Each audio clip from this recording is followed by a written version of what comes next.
দর্শক, এই বিষয়ে আরো খবর জানাতে নিম্ন আদালত থেকে যুক্ত হচ্ছেন সহকর্মী মাসুদ সুমন। সুমন, শফিক রেহমান সাংবাদিকদের সাথে কথা বলেছেন কিনা জানাবেন, আর তিনি কি জানিয়েছেন?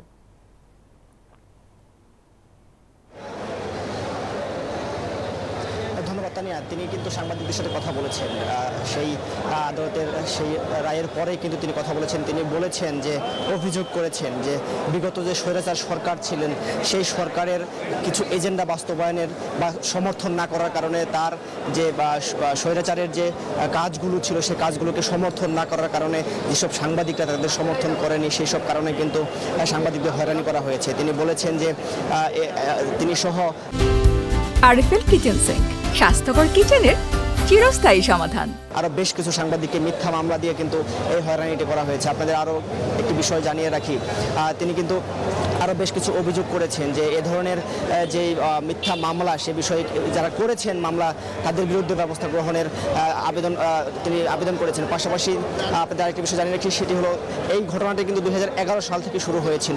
2011 সালে ঢাকা সহ নিউ ইয়র্কে বিভিন্ন জায়গায় অভিযোগ করা হয়েছে যে তারা এই শফিক রেহমান সহ আরো বেশ কয়েকজন সজীব ওয়াজেদ জয়কে হত্যার এবং কিডন্যাপের যে চেষ্টা করেন বা পরিকল্পনা করেন সেই অভিযোগকে কেন্দ্র করে কিন্তু 2015 সালে ডিবির উপপরিদর্শক তিনি কিন্তু বাদী হয়ে একটি মামলা করেন। সেই মামলায় কিন্তু 2018 সালে অভিযোগ দায়ের করা হয় এবং 2023 সালে এসে কিন্তু শফিক রেহমান সহ 5 জনের 7 বছরের কারাদণ্ড দেওয়া হয়। ফলে আপনাদের আরেকটি বিষয় জানিয়ে আজ কিন্তু আদালতে সেই আলোচিত যে হত্যাকাণ্ড ঘটনাটি ছিল বাড্ডায় রেনু বেগম, সেটি কিন্তু রায় দেওয়ার কথা ছিল, সেটিও কিন্তু পিছিয়ে সেটি 9 অক্টোবর নেওয়া হয়েছে।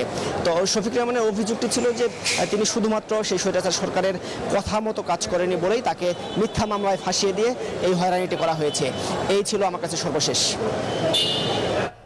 সুমন, আপনাকে ধন্যবাদ। দর্শক, নিম্ন আদালত থেকে যুক্ত ছিলেন সহকর্মী মাসুদ সুমন।